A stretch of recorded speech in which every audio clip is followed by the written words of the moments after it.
분명한 것은 지금도 교회가 절기를 지켜요. 그죠? 교회가 절기를 지킵니다. 그렇다고 구약의 절기 방식 그대로 지키느냐? 그것은 아니에요. 그렇다면 우리는 자연스럽게 질문이 떠오르죠. 절기를 왜 지킬까? 성경대로 지키지도 않을 거면서 왜 굳이 절기라는 것을 교회가 여전히 지키고 있을까? 또 왜 특정한 날짜를 정해놓고 지킬까? 그러면 지금 우리가 지키고 있는 이 날짜가 구약에서 말하는 정확한 그 날짜일까? 사실 아니에요. 그럼 무슨 의미가 있냐는 거죠. 또 안 지키면 그럼 어떻게 될까? 일단 먼저 답을 드린다면 반드시 특정한 날을 정해놓고 절기를 지켜야 되는 것은 아닙니다. 바꿔 말하면 안 지켜도 되는 것입니다. 더더욱 구약의 방식대로 절기를 지켜야 하는 것도 아닙니다. 그럼 자연스럽게 교회는 그럼 굳이 절기를 왜 지키고 있을까? 참 가슴 아픈 대답 하나가 아직도 귀에 쟁쟁해요. 교회가 성도들에게 헌금을 거두려고 이런 특별한 절기들을 여전히 지키는가 보다. 심지어는 성경에 없는 절기조차도 만들어서 교회가 헌금을 거둬들이려고 그렇게 하나보다. 실제로 그랬던 시절이 있었습니다. 우리가 암흑기를 거쳐오면 성경에도 없는 절기들이 수십 가지가 넘었어요. 그래서 1년에 무려 절반이 절기였다라고 말해지기도 합니다. 그러나 지금 교회가 그런 이유로 절기를 지키는 것은 결코 아닙니다. 하나님께서 절기를 정하시고 지키라 하신 까닭은 특정한 날 때문도 아니고 형식 때문도 아닙니다. 절기를 하나님께서 만들어서 지키라고 하신 것은 하나님의 백성들이 반드시 기억해야 될 뭔가가 있기 때문이에요. 그 기억을 상기시키고 그 기억을 통해서 하나님의 백성들이 누구인지, 하나님의 백성들이 무엇을 목표로 살아야 되는지, 나아가서 그럼 지금 하나님의 백성들이 어떻게 살아야 되는지를 가르치기 위함이에요. 절기 자체가 특정한 날, 특정한 형식, 그런 것들이 목표가 아니라 그 날을 통해서 백성들에게 뭔가를 하나님께서 기억하게 하기 위함이에요. 그리고 그 기억을 통해서 하나님의 백성들, 내가 누군지, 그 다음에 나는 무엇을 위해서 살아야 되는지, 그러면 지금 그것을 위해서 내가 어떻게 살아야 되는지를 상기시키기 위해서 하나님이 절기를 꼭 지켜야 돼 라고 말씀하신 거예요. 그러니 우리가 주목해야 될 것은 그 절기가 우리에게 무엇을 기억하게 하는지를 주목해야 되는 것입니다. 이해되시죠? 그죠? 맥추절은 뭐냐? 맥추절, 말 그대로 보리를 추수, 맥자가 보리 맥자죠. 보리를 추수하고 지키는 절기다라는 의미입니다. 맥추절로 불려지는데 오늘 우리가 읽은 본문에는 맥추절이라는 표현이 나오지는 않습니다. 종종 이 맥추절이라는 이 절기가 다른 이름으로 불려지기도 합니다. 오늘 본문에는 두 가지가 소개되고 있는데 초실절을 시작점으로 해서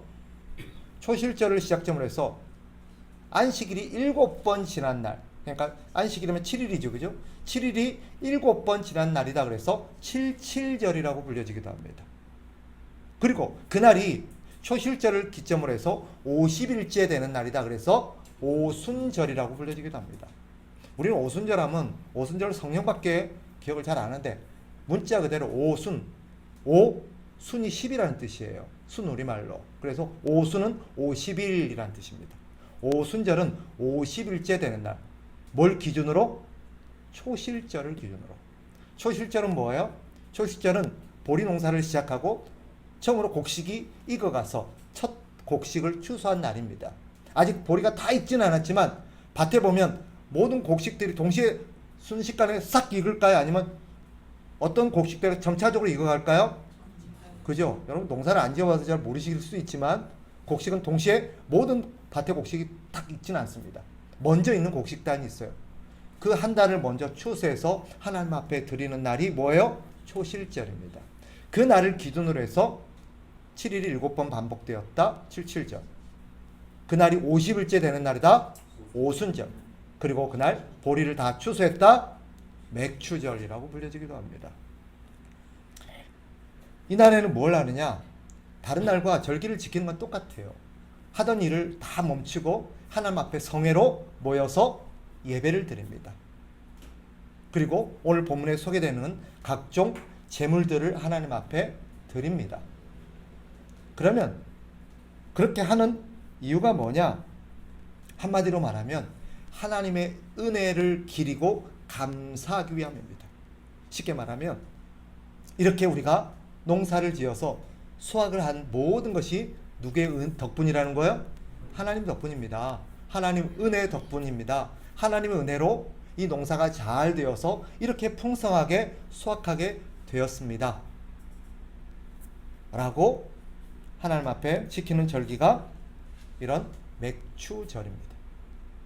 물론 이것은 전반기, 당시 이스라엘은 이모작을 했습니다. 전반기 농사 한번 짓고 후반기에도 농사를 한번 짓습니다. 전반기에 짓는 농사가 보리와 밀이에요. 보리와 밀. 그리고 후반기에는요, 쌀을 추수합니다. 이렇게 두 번을 지어요. 예, 전반기에 추수감사주일 개념이 뭐예요? 맥추절이라고 하면 하반기에 추수감사주일이 뭘까요? 예, 그것이 바로 수장절이라는 것입니다. 수장절. 곡식을 추수해서 거둬들인 날이다 해서 수장절이라고 불려집니다. 또 그날은 초막절이라고 불려지기도 합니다. 어쨌든 전반기에 하나님께서 주신 그 수확들을 거둬들이고 하나님 앞에 감사하는 절기가 맥추절이다라고 보시면 됩니다. 여기에는 아까 말씀드린 것처럼 하나님의 은혜에 대한 감사가 담겨 있습니다. 그런데 우리는 단순하게 농사를 잘 지어서 수확을 거둬들인 것에 대한 하나님 앞에 감사로 드리는 것이다 라고만 생각할지 모르지만 사실은 맥추절에는 훨씬 더 본질적인 의미가 따로 있습니다. 궁극적으로 우리는 수확 자체만 집중하여, 그런데 여러분 물어봅시다. 그의 농사가 풍작이 아니라 여러 가지 환경이나 여러 가지 풍해로 인해서 소실들이 있어서 절반밖에 못 거둬들였어요. 그러면 하나님 앞에 맥추절을 안 지켜야 될까요? 반밖에 못 거둬들였는데 그래도 감사해야 돼요? 왜요? 절반이라도 거둬들일 수 있었던 게 누구 덕분이에요? 하나님 덕분이에요. 그럼 3분의 1만 거뒀어요. 그러면 감사가 안 나오지, 그죠? 감사절기 못 지키나요? 아니에요. 그러니까 물어봅시다. 그 애는 완전히 망해가지고 하나도 못 거둬들였어요. 그러면요, 맥추절은 그 애는 안 지킵니까? 그래도 지켜야 돼요? 하나도 하나 앞에 드릴 게 없는데 그럼 왜 지켜요? 하나도 드릴 게 없다니까요. 그러면 사실 아까 맥추절의 의미가 뭐예요? 수확해서 그 수확한 것을 하나님 앞에 드리면서 감사하는 날이에요. 그러면 드릴 게 있어요, 없어요? 아무것도 없어요. 거두는 게 하나도 없는데. 그럼 마음만 하나님 앞에 가서 하나님 마음만 드려요, 받아주세요. 가능할까요? 아니에요. 그건 불가능해요. 그럼 뭘 감사해야 될까요? 뭐라고요? 그거예요. 사실 하나님께서 오늘 레위기에는 소개되어 있지 않지만 신명기에 보면 이 너희는 맥추절을 반드시 지켜라 라고 하면서 그 근거로 뭘 갖고 있냐면 이런 표현이 나옵니다. 신명기 16장 12절 들어보세요. 너희는 애굽에서 종되었던 것을 기억하고 이 규례를 지켜 행하라. 여기 농사가 들어가야 안 들어가요? 수확이 있어요, 없어요? 하나님께서 이건 어디에 나오는 말이냐면 맥추절을 지켜라 라고 하면서 뒤에 붙여진 말이에요. 하나님 앞에 우리는 수확만을 생각했는데 이 맥추절 하나님 앞에 지켜야 될 백성들의 그 근거, 당위성이 뭐냐면 하나님이 너희를 애굽에서 꺼내서 지금 이 땅에 와서 이 땅을 너희가 소유하고 이 땅에서 농사를 지을 수 있던 모든 기회를 주신 하나님 앞에 감사라는 것입니다. 수확이 있냐 없냐의 문제가 아니에요. 사실 여기에는 땅이 있냐 없냐의 문제도 아닙니다. 뭐예요? 이들은 애굽에서 살았더라면 어떻게 살았어야 될 사람들이에요? 노예로 살면서 평생 노예 살이만 하다가 언제 맞아 죽을지는 모르는 그런 사람들이었어요. 그런 사람들이 애굽에서 건짐을 받아서 구원을 받았다? 무슨 말이에요? 이 사람들은 노예에서 해방된 거예요. 그러니까 신분이 바뀐 거예요. 새로운 삶이 주어진 거예요. 즉 맥주절은요, 그럼으로써 하나님 앞에 처음으로 지킨, 해방되어서 애굽에서 나와서 가나안 땅에 들어가서 새로운 신분, 새로운 삶으로 하나님 앞에 처음으로 드려지는 절기가 맥주절이에요. 그러니까 맥주절에 하나님 앞에 나와서 감사하는 것은 수확이 하나도 없어도, 땅이 없어도 맥주절은 지켜야 돼요, 안 지켜야 돼요? 지켜야 돼요. 왜? 우리에게 새로운 신분, 새로운 삶, 새로운 기회를 주셨기 때문에. 그것을 하나님 앞에 감사하는 날이 맥주절이에요. 우리가 추수의 기쁨이 있든 없든, 수확량이 얼마나 있든 적든 그것과 상관없이 우리를 구원하신 하나님 앞에 감사하는 날이 맥주절이다. 심지어 당연히 그런데 우리에게 수확까지 주셨으니 어떤 거예요? 감사한 거예요.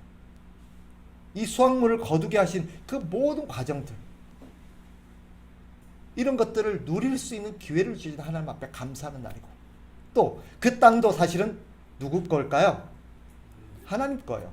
하나님이 백성들에게 주신 거예요. 그 땅은 하나님의 백성들의 땅이 아니에요. 우리가 읽지는 않았지만 레위기 25장에 보면 하나님 뭐라고 말하냐면 내가 너희에게 주는 땅이라고 말되어 있어. 그 땅은 무슨 땅이라고요? 내가 너희에게 준 땅이에요. 내가 너희에게 준 땅에서 너희는 절기를 지키라고 되어 있어. 그러니까 하나님께서 내가 너희에게 준 땅이야 라고 일깨우신 의도가 뭐겠어요? 그 땅은 네 게 아니야. 그러니까 그 소득을 거둬들여서 먹을 수 있었던 것은 네 능력이나 네 노력으로 된 게 아니라는 거예요. 땅의 주인이 하나님이심을 잊지 말라는 뜻입니다. 우리는 어떻게 먹고 살아요? 하나님이 주신 땅으로 먹고 살고 있는 거예요. 자신의 능력으로 먹고 사는 것이 아닙니다. 어찌 땅뿐이겠습니까? 그것을 경작할 수 있는 힘도, 경작할 수 있는 지혜도, 거기에 필요한 모든 물과 햇볕과 바람과 모든 기온도 다 누가 제공해 주신 거예요? 하나님이 제공해 주셨다라는 고백이 그 안에 담겨 있는 거예요. 그러니 이 맥주절을 통해서 하나님께서 우리에게 일깨우시려는 메시지는 뭐예요? 너희가 하나님 앞에 감사하며 사는 것이 너희의 본분이다라는 것을 이 맥주절을 통해서 일깨우시는 거예요. 그런데 하나님께서 이 맥주절이 되면 반드시 하나님의 백성들에게 지키라고 명하신 사항이 하나 있어요. 그게 뭐냐? 22절이에요. 자, 22절 같이 한번 읽어봅니다. 다 같이 시작. 너희 땅에 곡물을 벨 때에 밭 모퉁이까지 다 베지 말며 떨어진 것을 줍지 말고 그것을 가난한 자와 거류민을 위하여 남겨두라. 나는 너희의 하나님 여호와이니라. 자, 하나님이 너희들이 추수하는 날, 맥주절이 돼서 이제 곡식을 추수하는 날, 이거 하나는 반드시 지켜야 될 게 있다. 그게 뭐래요? 네. 땅을 곡식을 낱낱이 하나도 남기지 말고 다 추수하지 말고 일부를 좀 남겨두라는 거예요. 얼마큼 남겨두면 될까요? 10분의 1? 하나님께서 정확하게 몇 분의 1을 이렇게 표기하고 있어요, 안 했어요? 없어요. 그러니까 사람들마다 남겨둔 양이 다를까요, 같을까요? 그렇죠, 같아요. 김종수 집사님네 밭과 신현술 집사님네 밭과 서균수 집사님네 밭에 남겨진 곡식이 똑같을까요? 다를 수 있을까요? 그 차이는 뭐예요? 땅의 크기의 차이일까요? 마음의 차이예요. 많이 남겨놓은 사람은 뭐예요? 그렇죠. 그 사람 마음이 다른 사람에게 많이 베풀고 싶은 마음 때문에 많이 남겨준 거예요. 그 땅을 다 추수해도 돼요, 그죠? 근데 하나님께서 그 땅 다 추수하지 말고 남겨둬 라고 말하는 거는 두 가지 의미가 담겨 있어요. 왜요? 왜 하나님이 그런 명령을 하세요? 그 땅 네 거 아니고 내 거야. 그러니까 내 말대로 너는 땅을 경작하며 살아야 되라는 말이 있고요. 또 하나는 뭐예요? 너 혼자만 먹고 살라고 주신 것 아니라는 거예요. 이 맥추절은 너 혼자만 지키라고 준 절기도 아닌 거예요. 그러면 같이 그 땅에 살아가지만 땅이 없는 사람이 있을까요? 없을까요? 있단 말이에요. 어떤 이유로든지 땅을 잃어버렸거나 땅이 없는 사람이 있어요. 땅을 잃어버린 사람 뭐예요? 이런저런 사정 때문에 땅을 잃어버린 거예요. 근데 원래부터 땅이 없는 사람 누굴까요? 나그네요, 나그네. 다른 데 살다 그 땅으로 이사 온 사람들. 성경에 그런 사람이 있었죠. 누구예요? 그래서 사람들이 수확하지 않고 남겨놓은 것을 가지고 먹고 살았던 사람이 있었어요. 룻이에요, 룻. 기억나시죠? 룻은 이방에서 왔는데 땅이 있어요, 없어요? 그럼 그 사람은 어떻게 먹고 살아야 돼요? 그렇죠? 남들이 다 추수하지 않고 남겨놓은 것을, 그죠? 룻이 이렇게 추수해서 먹고 사는 거예요. 그런 사람들을 위해서 땅을 다 추수하지 말고 남겨놓으라는 거예요. 그래서 이 안에는 두 가지 의미가 담겨 있습니다. 자, 추수하다 보면 흘린 곡식이 있어요, 없어요? 있어요. 아깝다고 추수하면 돼요, 안 돼요? 줍지 말라는 거예요. 왜? 다른 사람이 줍도록. 심지어는 떨어진 것만 남겨놓은 게 아니라 애초에 추수를 다 하지 말고 남겨놓으라. 이 말은, 이 맥추절은 너 혼자만 누리라고, 맥추의 그런 추수의 기쁨, 추수의 은혜는 너 혼자만 누리라고 준 것이 아니다. 다른 사람과 함께 누리라고 준 것이다 하는 것이 그 안에 담겨있는 메시지입니다. 자, 그렇다면 지금은 시대가 바뀌었습니다. 지금 농사 지어요, 안 지어요? 지어요, 안 지어요? 안 지어요. 지금 농사 안 지어요, 그죠? 물론 지는 분들이 계시죠. 그러면 대부분 사람들은, 현대인들은 농사를 안 지어요. 여기서 농사 짓는 분 계세요? 없어요. 그럼 우리 중에는 맥추절을 지킬 수 있어요, 없어요? 없잖아요. 아무도 농사를 안 짓는데. 그러면 이제 수확의 은혜는 우리와 상관이 있어요, 없어요? 없는 것 같아요. 그럼 우리는 맥추절은 이제 안 지켜도 될까요? 자, 아까 맥추절은 날짜도, 형식도, 방식도 그게 본질이 아니에요. 하나님께서 절기를 주신 것은 우리가 기억해야 하고 살아야 될 뭔가가 있기 때문이에요. 뭘 기억하라는 거예요? 한마디로 하나님의 은혜를 기억하고 살라는 거예요. 너희가 막 먹고 살도록 하나님이 우리에게 은혜를 주시고 기회를 주시고 땅을 주시고 모든 걸 주셨다는 거예요. 지금은 삶의 방식은 달라졌을지 몰라도 우리는 여전히 지금도 하나님의 은혜로 먹고 사는 줄 믿으시기 바랍니다. 그러면 우리가 먹고 살 수 있는 모든 것들이 다 하나님의 은혜라는 것을 기억해야 되는 것은 그때나 지금이나 동일해요. 단지 먹고 사는 방식이 달라졌을 뿐이에요. 그러면 우리 시대 그리스도인들에게 이 맥추절은 어떤 의미냐? 아까 하나님께서 그 맥추절 통해서 우리에게 가르쳐 주신 게 있어요. 뭐냐? 단순히 땅을 통해서 수확의 기쁨만을 하나님 앞에 감사하는 것이 아니라 더 근본적으로 이들에게 새로운 신분, 새로운 삶을 주신 것에 대한 감사가 이 절기 안에 담겨 있다 그랬어요. 그죠? 그렇다면 우리가 기억해야 될 게 뭐냐? 우리 역시 마찬가지. 하나님께서 애굽에서 이스라엘 백성들을 구원하신 것은 신약 성경은 어떻게 해석해요? 죄에서 우리를 구원하신 사건으로 설명을 해요. 그러니까 우리에게 맥추절의 의미는 어떻게 이해가 돼야 돼요? 죄에서 우리를 구원하셔서 우리에게 새로운 신분을 주시고 새로운 삶을 살아가게 하시며 우리에게 이 땅에 살아가면서 많은 것들을 누릴 수 있도록 기회를 주신, 은혜를 주신, 선물을 주신 그 하나님 앞에 감사하는 절기가 맥추절이에요. 그날에 특별히 뭐 4월달이나 5월달이나 6월달이 되어야 되는 것은 아니에요. 반드시 오늘이어야 되는 건 아니에요. 그것은 언제든 상관없어요. 심지어 성경은 신약 성경은 그것을 특정한 날로 이제는 정하지 않고 하나님 앞에 항상 감사하며 항상 기뻐하며 항상 하나님 앞에 찬양하며 살라라고 우리에게 가르치고 있어요. 그러니까 특정한 날을 지키냐 안 지키냐 이런 거 갖고 싸우면 안 돼요. 어떻게 지켜야 되느냐? 맥주절이 되면 이렇게 지키냐 저렇게 지키냐. 오늘날 교회에서도 그런 거 갖고 다투는 분들이 있어요. 교회 안에 갈등이 있어요. 그런 것들은 중요하지 않아요. 언제 어떻게 지키냐가 중요한 게 아니라 그걸 왜 지키느냐 하는 것이 중요한 것이고, 우리의 마음속에 그것을 우리는 하나님 앞에 어떤 마음으로 지키느냐 하는 것이 중요한 것입니다. 분명한 것은 이 맥주절이 우리에게 주는 메시지, 우리를 죄에서 구원하셔서 우리에게 새로운 신분을 주시고 새로운 삶을 살아갈 수 있도록 기회를 주신 그 하나님 앞에 감사하는 날이 맥주절이다. 그런데 아까 제가 맥주절은 또 다른 이름으로 불린다고 말씀을 드렸어요. 그죠? 뭐가 있었죠? 77절, 또 오순절이라고 불려집니다. 성경에 보면 신약 성경의 오순절은 또 하나의 중요한 사건으로 우리에게 다가옵니다. 오순절은 어떤 날이에요? 성령께서 이 땅에 임하신 날이요, 교회를 세우신 날이에요. 그래서 오순절은 신약에서 어떤 의미로 다가오냐면 교회가 시작된 날이에요. 그러니까 교회 입장에서 오순절은 어떤 날일까요? 생일이에요. 생일이에요. 오순절날 교회가 시작되었어요. 사실 이것이 구약에도 다르지 않아요.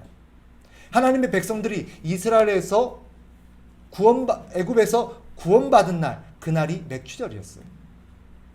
그런 것처럼 오늘날 하나님 성령이 오셔서 이 땅에 우리를 세우시고 우리를 교회로 하나님께서 세우신 날이 오순절이에요. 그때나 지금이나 의미는 같아요.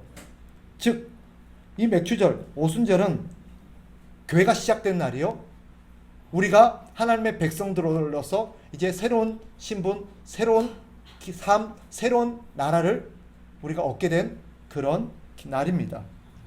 이날 신약성경 사도행전을 보면 천하 각국에서 왔던 사람들 중에 3,000명이 베드로의 설교를 듣고 회심해서 교회로 들어온, 즉 교회로 봤을 때 첫 수확이 있었던 날입니다. 이는 장차 교회가 열방과 세계에 선교라는 큰 추수가 있을 것에 대한 첫 열매인 셈이에요. 하나님은 이 맥주절, 즉 오순절을 통해서 이 땅의 영혼들이 추수할 날이 올 거라는 것을 우리에게 가르쳐 주기를 원하셨던 것입니다. 그래서 이 맥주절의 더 근본적인 의미는 단순히 곡식의 수확에 있는 것이 아니라 그 곡식을 통해서 하나님께서 영혼의 수확, 영혼을 추수할 것을 우리에게 가르치고자 하심이 이 맥주절에 담겨있는 진짜 의미입니다. 수확의 때를 통하여서 우리는 영혼들이 추수되는 날이 올 거라는 것을 우리에게 일깨웁니다. 우리는 농부들이 수확의 때를 소망하며 씨를 뿌리듯 이 땅에 언젠가 열방의 모든 영혼들이 주님께로 돌아와서 그 영혼들이 추수될 날을 기대하면서 매일매일 복음의 씨를 뿌려야 되는 것이 하나님께서 우리에게 이 맥주절을 통해서 가르치시는 본질입니다. 오순절날 성령을 통해서 교회를 세우신 그것이 하나님의 뜻이 바로 여기 있습니다. 맥주절은 그런 날이에요. 그러니까 정리해보면 맥주절의 1차적인 의미, 표면적인 의미는 이 곡식을 추수하고 곡식을 통해서 하나님의 은혜를 우리가 감사하는 날이기도 하지만 더 근본적으로 하나님께서 우리의 영혼을 구원하심을 기뻐하고 기념하며 하나님 앞에 감사하는 날입니다. 그런데 거기서 끝이 아니라 하나님이 우리를 첫 열매인 우리를 구원하셨듯이 장차 모든 곡식을 수확하듯 이 땅의 모든 영혼들을 하나님께서 다 추수하시고 알곡들, 곳간에 하나님의 나라의 이 모든 영혼들을 다 거둬들이시는 그 날이 올 것을 하나님의 백성들에게 가르치고자 했던 거예요. 그러니 절기는 단순히 지켜야 될 종교적 형식이 아닙니다. 절기는 하나님의 백성들이 반드시 기억해야 될 뭔가가 있는 날이에요. 그 의미를 상기하고 되새기는 날입니다. 맥주절이 어떤 날이라고요? 맥주절은 우리에게 새로운 신분, 새로운 삶을 주셔서 하나님의 은혜를 누리며 살 수 있도록 하신 그 은혜를 기념하는 날입니다. 그리고 하나님이 나를 구원하셨듯이 이 땅의 모든 영혼들을 구원하셔서 모든 영혼들을 추수할 날이 올 거라는 것을 우리에게 일깨우는 날입니다. 그러니 정리해보면 아까 제가 서두에 이런 말씀을 드렸어요. 절기는 우리에게 어떤 의미로 다가오냐? 세 가지 의미로 정리할 수 있습니다. 첫째, 내가 누구인가? 두 번째 뭐라고요? 우리는 무엇을 위해서 살아야 되는가? 세 번째, 그럼 지금 나는 무엇을 해야 되는가? 이 세 가지를 절기가 우리에게 정리하게 합니다. 이 질문대로 맥주절을 정리해보면 우리는 누구예요? 우리는 누굽니까? 하나님의 은혜로 말미암아 구원받아서 새로운 신분, 새로운 삶을 살게 된 자들입니다. 우리는 하나님의 은혜로 새로운 신분, 새로운 삶을 선물로 받았어요. 그리고 새로운 나라에서 살게 된 사람들입니다. 이게 우리예요. 그런 우리의 삶의 목표는 뭘까요? 우리는 무엇을 위해서 살아야 됩니까? 그것은 바로 하나님께서 나를 구원하셨듯이 이 땅의 모든 영혼들을 구원하기를 원하신다는 하나님의 뜻을 가슴에 품고 열방의 모든 영혼들이 주님께로 돌아오도록 우리는 살아야 되는 것입니다. 우리의 목표는 뭐예요? 땅 끝까지 이르러 증인이 되는 거예요. 우리 주님께서도 첫 열매인 예루살렘 교회를 추수하시고 나서 그 교회에 하나님께서, 예수님께서 뭐라고, 너의 목표, 너의 비전이 뭐라고 설명하셨어요? 그러므로 너희는 땅 끝까지 이르러 내 증인이 되라 라고 말씀하셨어요. 이게 교회에 주신 목표예요. 비전이에요. 그게 우리의 인생의 목표이기도 합니다. 그러니 지금 우리는 무엇을 해야 될까요? 농부가 수확의 기쁨과 수확의 날을 소망하면서 내일이면 나가서 뭘 해요? 씨를 뿌려야 돼요. 씨를. 그런 것처럼 씨를 뿌리지 않으면 수확이 있어요, 없어요? 농부가 씨를 뿌릴 때 뭘 생각하고 씨를 뿌려요? 에? 오늘 씨를 뿌릴 때 뭐 뿌려요? 오늘 저녁에 마치고 가서 누구하고 놀아야지? 여행 가야지? 그런 생각이 아니죠. 내가 이렇게 고생하며 땀을 뻘뻘 흘리며 이것을 심는 때는 언젠가 이것이 영글어서 여물어서 수확할 날이 올 거라는 믿음을 갖고 뿌리는 거예요. 그걸 소망하면서 뿌리는 거예요. 마찬가지예요. 우리 그리스도인이 오늘 무엇을 위해서 살아야 됩니까? 열방이 하나님께 돌아올 것을 꿈꾸면서 소망하면서 살아야 돼요. 그것을 위해서 오늘 우리는 복음의 씨를 뿌려야 합니다. 복음의 씨를 뿌려야 돼요. 씨를 뿌릴 때 힘들고 어려울 수 있어요. 그죠? 그러나 우리는 그 어려운 순간, 힘든 순간에도 뭘 생각해야 돼요? 언젠가는 내가 뿌린 씨앗이 반드시 열매를 맺을 날이 올 거다 라는 믿음을 가지고 씨를 뿌려야 돼요. 그것이 우리가 사는 삶의 목표입니다. 그러니 여러분, 이 맥주절이 다가오면 그래, 하나님께서 우리에게 새로운 신분, 새로운 삶으로 새로운 땅에서 살게 하시고 하나님 주신 많은 것들을 누리게 하신 날이지. 이것을 기억하시면서 그런 우리에게 하나님께서 바라시는 것은 우리뿐만 아니라 이 땅의 모든 사람들이 이런 하나님의 복을 누리며 사는 날이 오도록 우리가 복음의 씨를 뿌리며 살아야 된다는 것을 우리는 가슴에 새겨야 되는 날이 되어야 돼요. 단순히 보리를 수확해서 추수한 날이다, 그것을 하나님 앞에 감사하는 날이다, 그건 표면적인 이유예요. 그것도 맞지만 그걸 통해서 하나님께서 궁극적으로 우리에게 가르치고자 했던 것, 영혼의 추수, 그것을 가슴에 새기며 살아가는 저와 여러분 되시기를 주의 이름으로 축복합니다.